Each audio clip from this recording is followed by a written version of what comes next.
All right, guys, your essential question is how do we apply the second derivative test to find relative extrema, points of inflection, and concavity? Your vocabulary word is the second derivative test.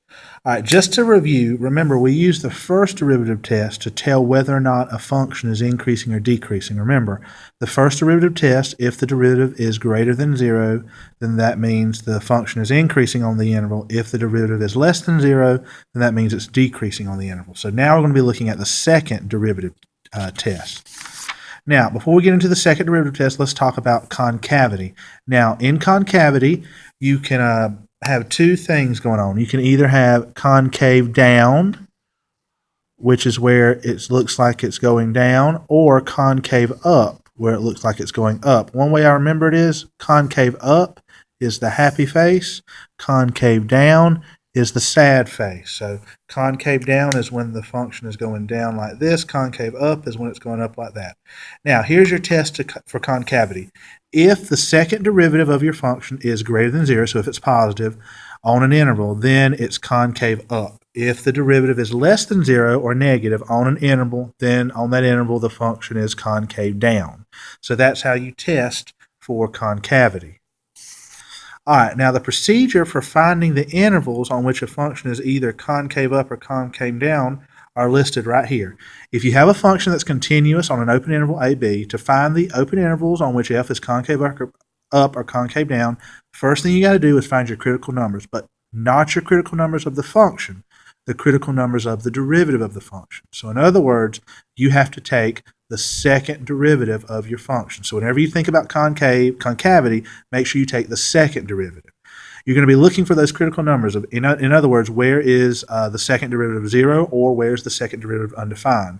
Once you've got those critical numbers, you're going to make a sign chart again. You're going to have test values. You're going to plug in those values into the second derivative and then see if it's positive or negative. And then remember, it's if the second derivative is positive, then it's concave up. If the second derivative is negative, it's concave down.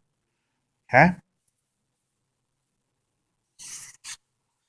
All right, now, an inflection point is whenever you have a point on your function and the concavity changes direction. So if you notice, this is concave down, but then at this point, the function changes. Now it's concave up. This is what we call a point of inflection, or an inflection point, or a POI.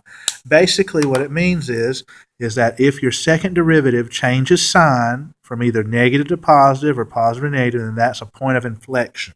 Very important whenever you're starting to graph these functions.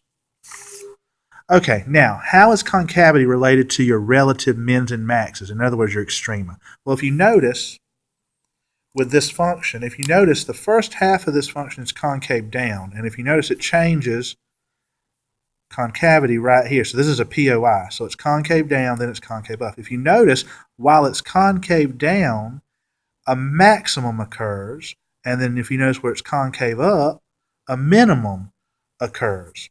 Okay, so that leads us into three very special rules. The first one is, if the second derivative is less than 0, so if the second derivative is negative, then there is a relative maximum at x is equal to c at that point.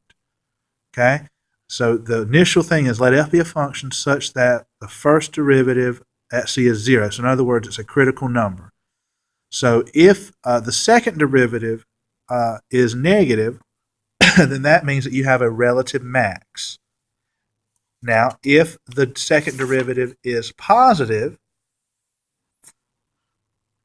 at x is equal to c, then you have a relative minimum. Now, there are cases when the second derivative test fails. So if the second derivative equals to 0, then that means the second derivative test fails, and either a max or a min or neither could occur. For example, this function, its derivative at c is 0, but its second derivative at c is also 0. So the second derivative test does not work here, so we can't really tell what it is by using the second derivative test. Now, on the AP exam, here would be an example of a question they might ask you. At the very bottom, and I'm going to hide the answer right quick, even though you already saw it. It says, if the function f has a horizontal tangent line at x equal to 4. So what that means is that its derivative is 0. at x equals 4. So that's the first part. And the second derivative at 4 is 3. Notice that it's a positive 3.